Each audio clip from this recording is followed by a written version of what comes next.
Well, here we go. You're under me this time.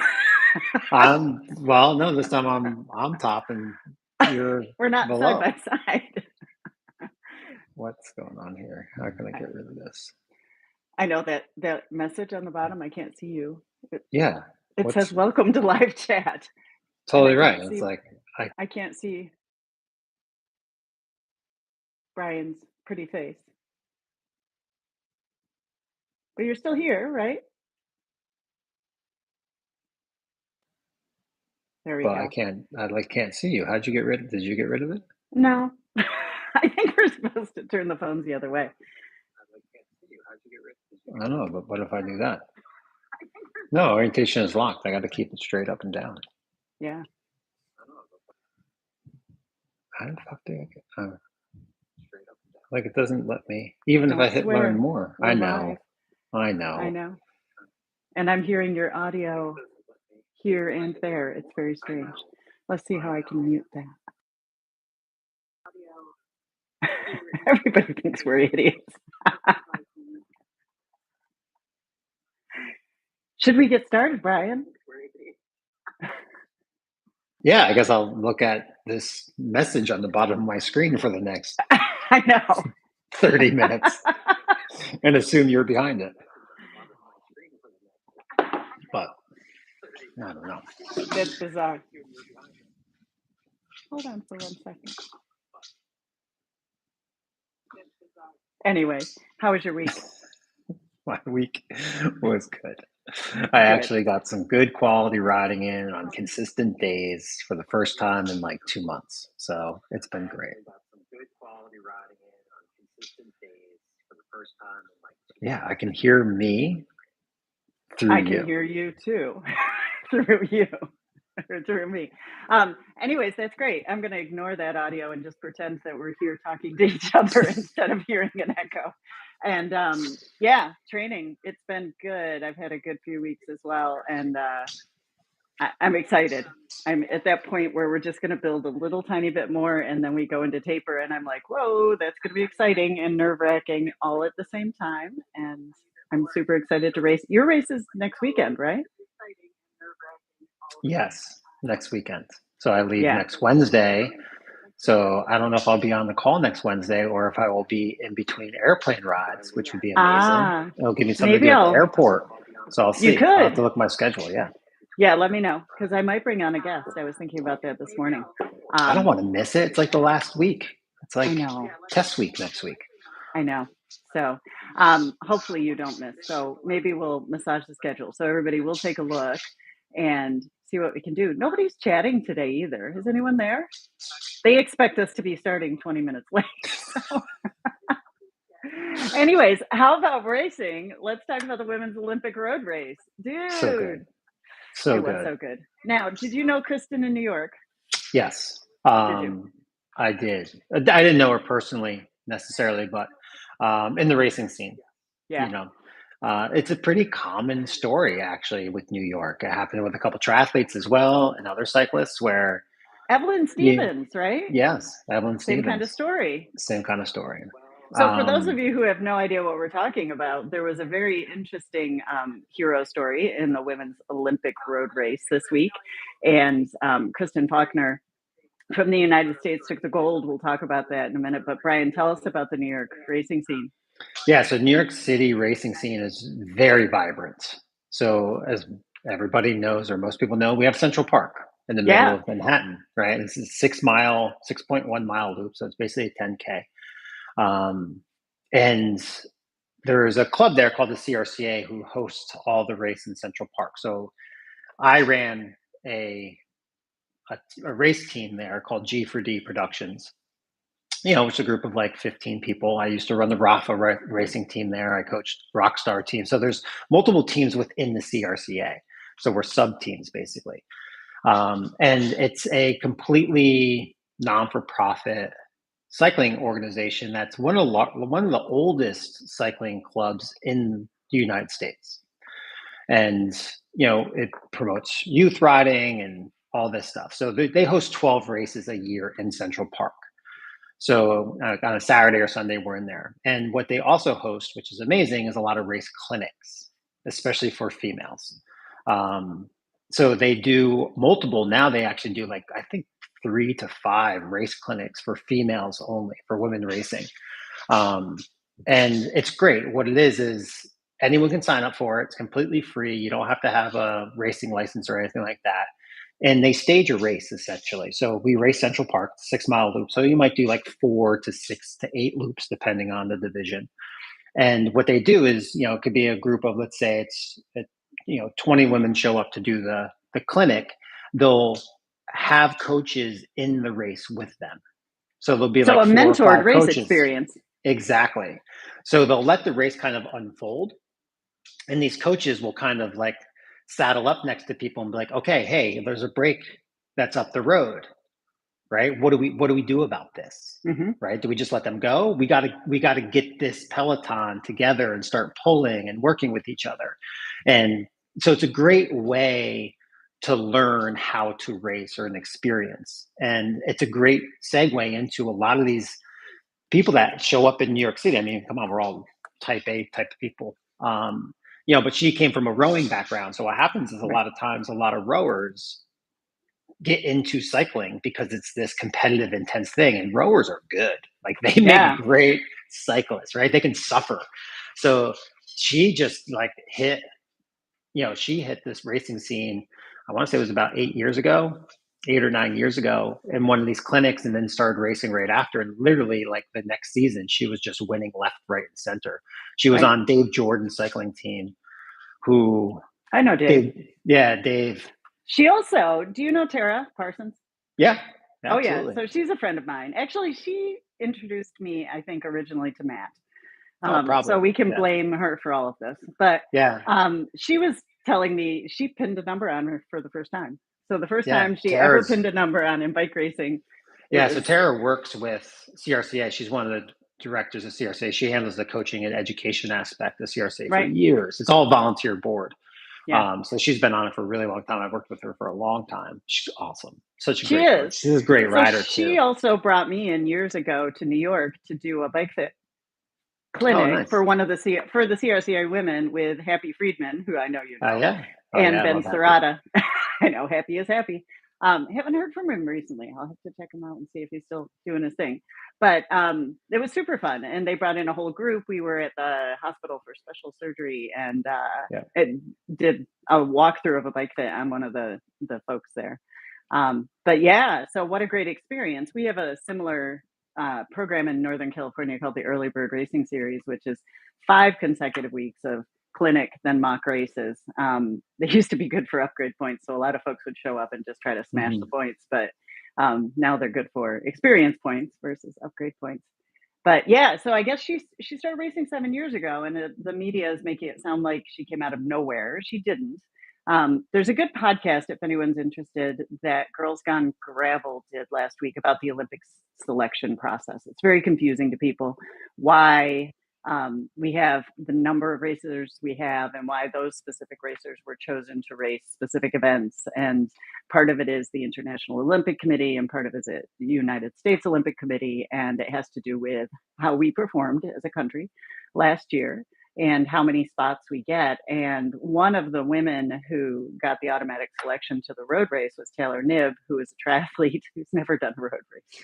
And she also had the spot for the triathlon. And so she very graciously, I think, stepped down kind of last minute. Kristen had already been selected for the track team Correct. for Team Pursuit. And so they were able to assign that spot to her. And it's a very complex process of how these assignments are made. But what a Hail Mary, let me just say. So for those of you who don't know, she attacked late in the race with 3 super heavy hitters. All of them easily could have won the race, and they pulled her back in. So she's off the front by quite a bit. And the group worked together, got to her. She immediately attacked again, which is perfect racing strategy, right? You want to hit them when they don't expect it, and that's when they don't. They should expect it. The best racers in the world, right? But she goes, and then what happens, Brian? Did you watch? Yeah. I assume. Yeah, of course. I mean, there's no way I wasn't watching that. I actually Yeah. kind of called my kids downstairs, like, because I was watching the replay. I was like, "You guys got to come down and watch this." Yeah. Um, yeah, no, she executed perfectly, right? Yeah. So there was two up the road. She was driving. She was coming back with Kopecky, and Kopecky is one of the greatest one-day Oh, racers. I think yes. currently she's amazing. But you could tell Kopecky was struggling, and Faulkner knew she was struggling, right? So she was doing most of the work. So once they caught back up, she just went and no one followed. And really, They what looked at happens each there, other. they look at each other. And what it Yeah. is nobody wants to make the effort to Right. follow, right? Because if I'm one of those three and I do all the work to pull her back, well, one of the other two have been sitting on my wheel. They're going to attack, and now I'm dead, Right. right? And there's So only 3 spots on that podium and there's 4 right. racers. So So who's what going to they're get the sprint? thinking is it's a little game of cat and mouse, and the fact of saying like, all right, well, hey, I don't care. I'll take second or third. Like, who cares? If you care enough to win gold, then you're going to start to. You're like, well, hey, the race is up the road. Gold is up the Mhm. road. I either got Yeah. to go for it now, or I'm settling for second or third, or possibly fourth. Right? Right. One of these three women are not going to be on the podium. Yeah. And that's what they're really thinking is like, all right, well, what's my chance to get on a podium here? So I don't want to work. Right. So basically, the three of them sit there and stare at each other, which is the great calculation that she made of going up the road and being like, well, who's going to chase? Right. Right. And it worked perfectly. Like Yeah. the three of them looked at each other and basically soft pedaled for the most part up towards the finish. And then it just becomes a sprint game of, who's strongest is going to win. And it was a tight sprint. Like, I Oh, don't think I've ever seen that. I mean, yeah, photo photo finish finish for the for 3 of them, and poor Bass second, didn't third, get and it. fourth, Yeah. right? Like, oof. Yeah. But But if you haven't watched powerhouse. it, go back, watch the replay, watch the last 10K. That's really where the race happened, was the last 10K, I'd say, last 15 to 10K. And it's amazing bike racing.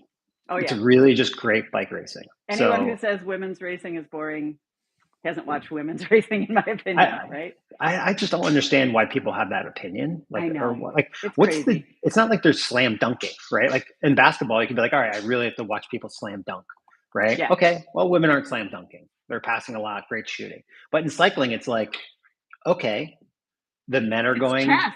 27 miles an hour, the women are going 25 miles an hour. Like, you Right. can tell the difference? No, I can't Yeah. tell the difference. It's the same freaking sport. Like, Yeah. if you like watching men's cycling, then you should like watching women's cycling. Like, there's really no different other than, do you know the names? And probably Yeah. not. So watch it for a couple months and you'll know the names. Read the Right. articles. You'll know the names. Watch social Um, media. It's very interesting also because the International Olympic Committee in the past has had an embargo on social media and interviews and that kind of thing in the Olympic period, in the Olympic Village as well. And they lifted that this year, which is why we're seeing, Simone Biles and all of mhm. the athletes on social media posting all kinds of stuff. And what's interesting is the women are embracing it, and I'm not seeing anywhere near the men. And maybe it's just what I'm following, but I've also heard that in several other outlets. Like, this is the first time in Olympic history we've had equal the number of spots for women and men. And the women are just all over social media showing us, every aspect of the experience. Well, not every aspect. We know there's other aspects we don't Yeah. want to see, but in the Olympic Village. But yeah, it's been thrilling, and in all the women's sports, and the United States has done fabulously, I think. The other interesting thing about Kristen, I will say, so you have a connection. I also have a connection. She started racing in New York or started riding in New York in 2017. She moved to California when she decided, oh, I'm pretty good at this. I'm going to try to make a Mhm. go. And she was racing locally. And I remember I was commuting by bike to a bike shop at that point, and her name started showing up on the top of all these random Strava segments on my commute. And it was about a 20-minute commute. So it wasn't, I mean, it was just surface streets and everything. And I was like, who is this woman who has all these QOMs on Strava, the best times on Strava? And so I started looking at her and following her on Strava. And it was like she would go out at 4 in the morning and she would go do, 100 miles at 10,000 feet before she would start work in the morning. That was like her Yeah. extended commute. She would go up in the hills. And I remember her racing here in 2019 and as a Cat 3. So when we start racing, we all begin as a Cat 5 and we work our way up by gaining experience points and upgrade points through placing race well in overseas. racing Yeah. or winning. Yeah. And then when you even think about the fact that not only was she just racing as a Cat 3, a beginner basically in 2019, but 2020 didn't have a lot of racing going on because of that little pandemic that shut things down. So she had a pretty fast rise, and I think she's still on the upswing. She is going to improve and improve and improve. She's the one to watch, in my opinion. Yeah, She's going to be our next generation of really fast women. So, and that's the difference, I think, is where you see this uprise. It does happen in women, I think, later, oh yeah, because the quality of racing is hard to come by for women. Like that's the yeah, problem with New York City. Like New York City, yes, is a great. So in the Central Park race, there's four categories on a Saturday. You have the A field, the B field, the C field, which are all males, and then you have the women's field who all race together typically. right. So Which is Cat 1 to Cat 5, which is horrible, right? But the right, men's A field and B field will have 70 to 100 people in each field, like a huge amount of people. The women's field might be 20 to 30. right. And again, it's Cat 5. Well, they now started to actually break it up a little bit, but back when she was racing, especially, it was Cat Hmm. 5 to Cat 1. Right. So you're You would taking the never best do that with a man. riders. No, God, no. Like you'd be out the back in 2 seconds, right? And it Right. does happen for the women as well, which really, limits your ability to become a good cyclist if you're a Cat 4 or Right. 5, because you're not even in a race. Right. You're Riding. miles behind by Yeah. yourself. So it's hard for her, for women, especially New York, is because when they do get good and they hit that Cat 1 and they're Hmm. starting to race at a higher level, they leave. They have to leave Yeah. because Right. the They need the to race with quality's more in there. racers. Yeah. Now, if everyone stayed, gee, oh my God, like New York Right. City women's racing would be off the hook, Yeah. right? But they end up traveling to California, stuff like that, to kind of get more of that. So as her race experience increases, and that's the thing with, one of the major differences between Olympic road racing and the World Tour road racing and what we watch the Tour de France and stuff is there's also no race radios. Right. So you don't have a director in your ear telling you what to do. So for her to know to attack when she caught to initially attack, like that's race savviness that you have Right. to know. The race Instinct. director is not telling you. Yeah. So that's personally what I found really impressive about is that her acuity of racing is just so good. Like For she's someone really so new to the so sport new too. to it. Yeah, Yeah. to have it, to not in the US, we don't grow up with bike racing. No. We're not watching it on TV like they are in Europe and other cycling mat countries. Um, and then the men's race too was also pretty impressive. Yeah. Remco Evenepoel is the first person ever to win the time trial and the road race gold. Oh, interesting. Never happened before Yeah. for males. Yeah. So pretty Well, and the pretty Olympics impressive. also have a very interesting dynamic because when you look at the trade teams, the pro teams, they are made up. They have to be a majority of people from the country of origin of the team. So let's say it's a Dutch team, so at least half the racers have to be Dutch. But then you have racers from all these other countries. So you're teammates with certain people during most of the year. And for this Mhm. one race, you don't have teammates. And you would say, well, you've got your country mates, but they're not racing strategically together. They're all there for themselves for the most part. Correct. Um, yeah. So it's a very interesting dynamic where you take this team sport where we are racing with a team goal and you may have a designated leader to all of a sudden every man or woman on their own. And you may have some teammates who you care about who you're not going to you're not going to help them in that race. And that can Yep. be very interesting and challenging. Now, the men just finished the tour, and I know a lot of people kind of picked and chose what to do there. The women start this coming week, actually. Yeah. The Tour de France Femme is beginning, and so it'll be interesting to see how everything unfolds there. There are some women who chose not to go to the Olympics because they were targeting the Tour, and some women who are not going to the Tour because they were targeting the Olympics. But I think it's probably a little easier to come out of this one-day race and go into the stage race than the men's For situation where you've got for 21 sure. days of racing and then you have Yes, to but go to the Olympics. Remco, Yeah. they actually had someone was talking about it that Remco had seen in the past that 2 weeks post Grand Tour he usually has a big fitness bump, and Yeah. that is the case when you think about like what we're doing training wise is we're trying to do overload, Yeah. right? Well, there's no greater overload than the Tour de France or a Grand Right. Tour, right? Now the Or a question is training camp. how fast you recover from that. So Yeah. these guys are fitter coming out of the tour than they are at any point in time during the tour, right? Think about it. Right. Like, I've done this much more training, I'm going to be fitter, but our fatigue level is so low that, Hmm. like, we can't use the fitness necessarily. Right. But being 2 weeks post 14 days, I'm sure he took a lot of rest days, right? He really didn't do anything hard. He was just letting the body recover. Yeah. Then all that fitness comes to fruition on that day. So he Yeah. knew going in that he was actually going to be feeling pretty good, where some other people might not. They might not recover the same manner, right? I Yeah. mean, I'm 48 years old. I don't think I would have been recovered after 14 I days know. of, the Right. Tour de France. Like, Right. I'd see you next 21 year. days. Yeah. Yeah, 20. Well, I mean, That's a 14 really days good post. segue, though, when we start to talk about, and I think people are finally in our group are really starting to embrace recoveries Mhm. and rest. And I think that's super important. Right. So, same thing applies in our little block of training here. We should do a stage race next summer. That's what we're going to do. We'll do a stage race that goes We along with can the the tour. tour or one of that. Yeah, Yes. I did Isn't that that a in our great idea? studio when I had a studio in the city. We did the same thing. Like, we would have a sprint day. Like, if it was a hill day, like the Yeah. Queen Stage day, we did a climb day, things Look like out, that. people. This is what we're doing next year. It'll be great. We Yeah, could do all the grand tours. Anyways, as we look at, rounding into the back end of our training, and the fatigue is getting significant. You can see it when folks are posting. They're stoked because the fitness is good, but some of the days are harder than others for them. And that's a little challenging mentally. You go in and you're like, I knew I could have done better. Or I I just couldn't do it today. I wasn't strong enough. I'm not in the right league, right? Everybody else is in a different league. And I picked up on those conversations today. And that's what made me think about, how are we effective in our training and how are we not? And I thought we'd talk about that just a little bit as we're talking about yeah, training with power and how to execute these workouts and whether or not we're a success when we don't succeed at a workout, right? Is there any yeah. failure in the workout? And what do you think about that?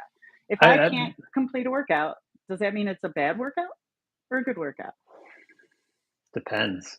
Yeah, it's So, always the like, answer. why did I not complete it is really a question. Did I not complete it because I didn't do my recovery day? Well, then it Yeah. was a bad workout. You didn't do what you could have done because you spoiled it. Am I rested and fed and all that stuff? And it's hot outside, and Hmm. I can't hit the numbers because of other circumstances, but I'm still trying my hardest, and my heart Right. rate's still responding in the same way. Then it's a success.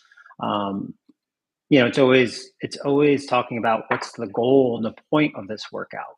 Hmm. And as long as I got to that, then it's okay. It doesn't, the numbers are targets. The numbers are guides. The numbers aren't the workout. It's not like, Right. oh, I have to hold this for this period of time.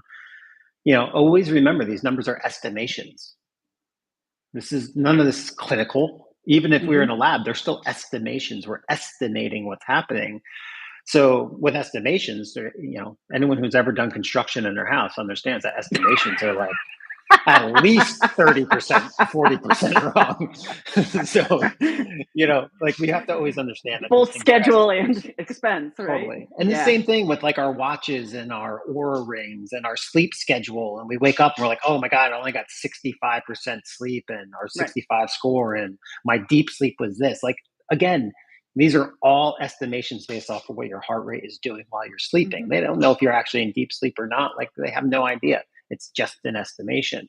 So we have to understand, and I think that's what people are really learning in this block, this challenge, is they're starting to learn how they feel, and they're Hmm. using the numbers instead of, like, so many people have said, like, I like we see all these graphs and the red is like this tall, right? And, like, Hmm. then there's like the small little rainbow of colors down here. You're like, obviously there's something going on here, right? Right. Like, because they're blowing these numbers away that they didn't know they had, or like they're starting to realize, like, oh wow, I can do much more than I thought I could do.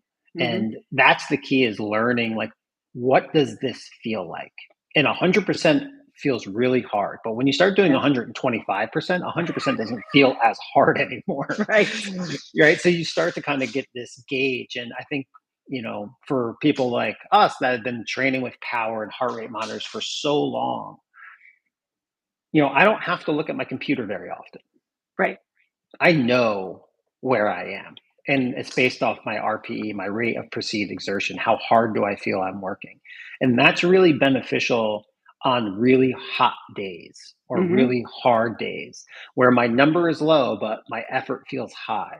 Right. That doesn't mean I need to start pumping out more power. It means that there's other crap going on right here where this is my new zone 4 today. Mhm. This is what zone 4 is for me today. Maybe it's 20, 30, 40 watts lower than it normally Right. is. But hey, again, estimation, today's a different day. It's different heat. There's different oxygen levels because I'm in Colorado or whatever it Right. is. Like, this is my new zone 4 today. One of my clients who lives at sea level just went to Colorado for the week and tried to hit his power zones from Oh, no, sea level. zero And I'm chance. like, yeah, we got to knock that down a big Minimum percentage. 20%, minimum Right. 20%, I believe. Yeah. It could be And maybe more. 30. Yeah. Yeah, it should probably be more. I'm like, I'm gonna have to deal with that next week heading out there. Now, I actually have altitude simulators in my house. Do you? I was going to say, do you sleep at an altitude 10, Brian? I actually have two of them. Hey, I I need got one of them. those. I got them like in a barter situation, Yeah.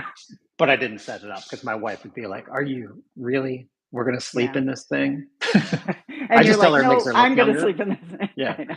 and I'm like sleeping in my basement. Oh, yeah. But I Yeah. had really thought about doing it, but yeah, like you have to go into those situations just knowing like this number is going to be Right. lower, and if you expect to see 240 Right. on your computer, that 240 is now 220, Yeah. 215, and understand like that's what it is. Who cares? Well, and it was interesting because he got there a day early, did a bonus workout, which we'll talk about bonus workouts maybe. And he was so sore, he couldn't do his scheduled workouts. And it was like, did it occur to you that you're sore because you did something at a level? And, we had talked about altitude, we had talked about bias and bringing his numbers down. And yeah, so it's an interesting challenge. And I would say, again, look at the intention. If my workout has 20 minutes of zone 4 intensity and it's split up over a number of intervals. If I do 21 minutes, that's great. If I do 19 minutes, that's great. It's the intention of the workout. And whether it's a failure or like I do a lot of my intervals outside now. And I posted a good podcast yesterday, which talks a lot about interval training in general, but also how do we take these workouts outside? And Mhm. so for those of you who are on timers or those of you who also ride outside and you just want to translate your zones. And how do I do that? How do I pick the terrain? How do I figure out how to make watts when I'm going downhill or on the flat versus uphill? And at the end of the day, my intervals aren't perfect. My graphs aren't pretty, but I'm simulating what I do in real life. And it's important to do my interval work outside because that's the way I race. That's the way I ride. Mhm. So I encourage you, if you haven't listened to it, I haven't gotten a single comment, so I'm guessing no one's listened to it yet. Listen to it. It's a very good podcast, and I think it sheds some light on why we interval train and how we execute intervals, and what's the importance of completion versus trying hard and getting in that 80% range, right? So Totally right, 80% of completion, not 80% of intensity. So and that also comes to like TSS. We put a lot of onus on TSS, and people are like a couple points off from their TSS, high or low, and it's like not a big deal. right. It's not a big deal, right? Like the TSS is just if you had that thing on erg and you did exactly what it was supposed to do, Hmm. then that TSS is going to come out the same. But if you go a little harder, a little lower, a little longer, a little shorter, like that TSS Hmm. is going to change a little bit. It doesn't necessarily mean that you changed to workout or you failed it or anything of that nature. Like it's just how the You hit a numbers red light. play. You It's how the numbers play out. Like that's yeah. just what it is. Now, do we want to be super far off the TSS? No, right? Things of that nature. And TSS is really there to kind of give us, an understanding of the impact that a workout might have on us for a recovery purpose. Hmm. Right. So if anyone that has training peaks and stuff like that, you can see like your CTL, which is your accumulative kind of training load, and that comes into like a point, like 60 or 70 or 100 or 150, whatever it might be. So what that's really saying is that's kind of your TSS, right? So if my level is 60, that means I'm averaging about 60 TSS every day, Hmm. right, for the week. And that means if I do a workout that's about 60 TSS, I'm probably not going to have that much recovery needs. So my recovery rides are probably in that 60 TSS range, where my hard workouts are going to be up in that 100 TSS range, Per hour. right? per hour. Yeah. Yes. Yeah. Right. So you're kind of figuring out from a load perspective like that. So don't like be too crazy on Yeah. any of this stuff. And that's the Yeah. thing is like actually all this stuff, like I know. as important It's as numbers science, but it's, are, yeah, they're they're guidelines. guides, they're guardrails. That's all they are. Right. Mhm. And if guardrails are on each side of the road for a reason, right? We got some play in there, right? This is not a railroad track. They're guardrails. Bump up against them, pop back in, go the other Right. way. It's all good. It's all good. So let's talk about one more thing, and this came up yesterday with, a couple of folks of how do I know when to continue if I'm having a bad workout or when I should abandon the plan? And I usually tell folk, first of all, your first interval is gonna be hard, Mhm. and Your those warm of up us is going to be hard. right, and I think that's the other thing that people, we might have 10, 11, 12, 13 minutes of warm up in our planned workouts, but not every class does. So if you're doing the classes, you may need to add a warm up first, and I know some of you do that. I definitely take an extended warm up. Part of it is for me, I just have to get out to my course, my loop that I use for my workouts, and I know it's kind of stop and go, and it's very up and down terrain right on the coast, so I'm not going to try to execute my intervals there. But first interval I always find is kind of hard. You're kind of settling into where you should be and what it should feel like in your legs and your lungs. And second interval is usually, I think, one of the better ones, depending on what the workout is. But let's say we get to the third interval and we can't do it. What do we do?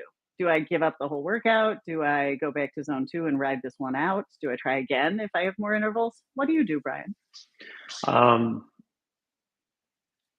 it depends on the workout and it depends on the week. And what I would say is if it's happening early in my workout, you know, warm up is hard, first interval hard, and mentally I'm just not in it. And usually that's what it is. Like mentally, I'm just like, You I don't don't have even the want to. fight.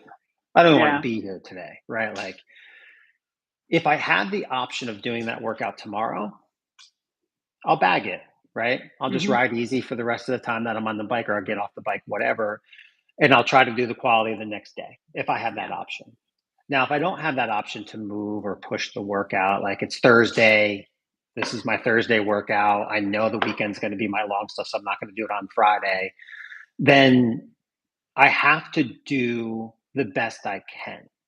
And again, this comes back to what we were talking about before, like RPE. Like, well, what's my zone for today? Hmm. And most likely, if you're not hitting your numbers, your heart rate probably is, right? Yeah. It's probably a physical thing. If it's a mental thing, then yeah, your heart rate still might be low and you're not hitting your numbers and you're just not into it. Then it's like, you know what? Let's take the mental fight today. Can I Hmm. push myself through this? And then the first thing I have to say is, how am I talking to myself? Right. Right? Because I am not a good communicator to myself. Right? I am not the person that, like, when I'm Negative getting dropped, self-talk? I'm getting dropped out the back door of a ride. I'm not the person that's like, come on, Brian, you can do this. You Right. put the time in, the work in. You can. I'm like, you idiot. Like, what are you doing? Like, of You ate course you're getting cookies last dropped. night instead of Like, dinner and you always drop here. Like, you suck at climbing. Like, I'm a very right, negative talker to myself, and it does not help me. It's not right. like I get mad and start pushing to the point where I have to catch myself and be like, hey, come on, man. Like, Yeah, just let's keep putting one foot in front of the other, keep pushing, and right. ultimately it ends up leveling out. So I have to look at that as like, this is my opportunity to work on that aspect of my cycling. I'm having a bad day inside. Like, my once I hear that first or second kind of negative thing throwing at myself, I then have to say, all right, well, this workout now is mental. Who cares Mhm. what's happening in the physical? Brian, come on, don't talk to yourself like that. You got this. Yeah, Let's just push. You're having a shit day, whatever, but you can still kind of push this. Let's go, let's go, let's go. And that becomes my workout. That's what I'm training today. I'm training my mental fortitude. I'm trying to train myself to be kinder to myself and race better that way. And then who cares about the numbers? right. And then I make sure in my notes and Strava or whatever, I make sure I note that it was a good workout. Yeah. That was a good workout. It gave me the opportunity to work on this. I remember reading something long ago in The Art of Happiness, and the Buddhist belief of, you give thanks to ignorant people because they give you the opportunity to practice patience, Ah, right? And patience is a great quality. So I think of that in my workouts. Like, I'm thankful for these bad workouts because it gives me the opportunity to actually work on better self-talk for myself, which I know Mhm. is a huge weakness for me. Right. That when race day comes and it hits me, I don't have to wait 5 or 10 minutes of bad negative talk. The moment I hear it, I'm like, no, no, no, that's not helping. Like, Right. let's think about something else. So for that fact, there is never a bad workout. It's just changing again the intention. Like, what's my ability to be better today? Right. That's good. I agree with the mental piece, and it's funny because sometimes I'll look at my workout and I'm like, I'm not sure I can even do this today. And I do the first workout, and I just negotiate with myself. It's like, okay, do this one, see what happens. And when you nail the first one, then you're like, okay, I got it. And then you start the second one, you're like, I don't know if I can do this one. And but every time we do succeed at a workout, we feel better, and it gives us that positive sense that we can do it again. Mhm. And there are definitely days when I go out and for whatever reason, I didn't have a good night's sleep. I was on my feet all day yesterday and didn't hydrate. And it's like, okay, you're not going to help yourself by trying to do this thing that you can't physically do. Allow yourself to modify the workout. And that doesn't mean maybe going down just a little bit because that totally changes the intention. Maybe it means riding it out in zone two. And Well, that's that's okay too. yeah. I think as a coach, we have a good understanding of different workouts and Yeah. what to do. So, like, if I'm not hitting my thresholds, let's say that day, it's very easy for me to say, okay, you know what? Well, I'm just going to do some sprint repeats or something like Yeah. that. That's what I have today. Or you know Right. what? I gotta bag this and turn this into a zone two. Hmm. Right? We understand those type of training and the benefits we get from it, where a lot of our athletes don't. They're Right. like, all right, maybe it's better for me just to drop this 10% or 15% and get through it. I Right. think that is also a good like that is a good solution when you don't know, right? Like, Right. what's my option here? If you're deciding to continue on with the given workout, just drop it. Yeah. Drop it 10, The only 15%. disadvantage of that, I think, is you're accumulating fatigue that maybe isn't really Not giving as you the fitness. beneficial. Yeah. And Yes. so it's a toss up. I think it depends. But now the other thing is you may find you drop one interval and then you're able to come back and execute the rest of the workout. You just needed a breather there for a moment. So Yeah. I guess just to kind of conclude, I would say, because Brian likes to talk and so do I, we could go all day about this. I would say your workout is never a failure. If you did the workout, you were a success. Whether you executed the plan 100% or not, you're still a success for getting on your bike and doing your workout as planned. And Mhm. if I need to modify, I may modify, and hopefully I make a good choice in my modification. It usually isn't go harder though. That's the other thing we see. People are like, "Oh, this didn't feel hard enough, so I went up a zone." It's like, no, no, no, that's not the answer. That totally changes your workout, and probably your Correct. zones aren't right. And but anyways, so it's never a failure. I have a coach friend who always says, "We don't fail. We either win or we learn." And it's like, okay, that's good. I'm not losing here. I'm learning here. And that's important. So I would say that's our takeaway. Try to change that self talk or that Facebook talk when you start saying, oh, I'm just not good enough. Yes, you are. You're good enough. Your power zone, you can't not be good enough in power based training. Totally. It's for you, right? And the one thing with power-based training too is never expect it to get easy. Right. Ever. Because you're always Ever. changing the bar. Right? I can do the same workouts for 10 years in a row. It's never going to get easier. My power just goes up. And Yeah. that's the beauty of power zone training, right? That's the beauty of this stuff is that the workout is always appropriate for you, regardless if your FTP is 50 or 500. The workout is appropriate for you. The Hmm. difference is when you're taking another class that's just using resistance as a goal number, right? Like, oh, resistance 40. Well, yes, 5 years down the road, resistance 40 is not challenging for me as it Right. was 5 years ago, right? So I would see this kind of improvement there, where Power Zone it really shouldn't, right? So Right. with Power Zone, if I do the workout that we're doing tomorrow, right, which is I forget what the TSS of it is, but let's just say it's a 70 to 60 TSS. If my FTP goes up 100 watts next year, and I do that same workout, you know what? It's still 60 TSS. Yeah. Same. Same, as far as my body's concerned, same exact TSS, Yeah. because it's based on percentage of my FTP. And that's the thing, is regardless of where your FTP is, your workout, my workout, and his workout, all the same. It's Yeah. the same, even if we're 100 watts apart from one another. That's the beauty of all this, is there is no leg. Yeah. There is none. Like, this is not above you. This is not below you. This is it. This is you. Now, could you do more time? Sure. Right. Maybe I should be doing a 2-hour workout instead of a 1-hour workout. That's volume. That's a different story. But the workout and the intensities are, it's even. I love it. Like, that's why everyone should do this. Yeah. Anyways, let's do a quick. We're not going to go through the schedule this week. You get the schedule. It was in your email this morning. So, anything you want to add, Brian, about the workouts this week? Yeah. As we approach. Yeah. For this week that we're currently in, like, as far as tomorrow being Thursday. So I got to kind of go back to really see what it is. Like, tomorrow, everyone should be doing that 40-40. Yeah. Right. I think it's those are good. 40 by 40s. And again, it comes down to intention, what we were talking about here. What are we really looking at when we're doing a block like this?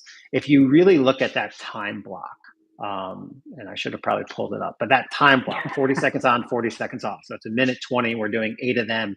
So we're really looking at like a 10-minute block, right? So as a coach, what do I see? Do I actually see these spikes? No, I don't. What I see is the block of time that you're, for 10 to 12 minutes, going to be, your heart rate is just going to be up, probably at threshold or above, right? Basically for a 10-minute block.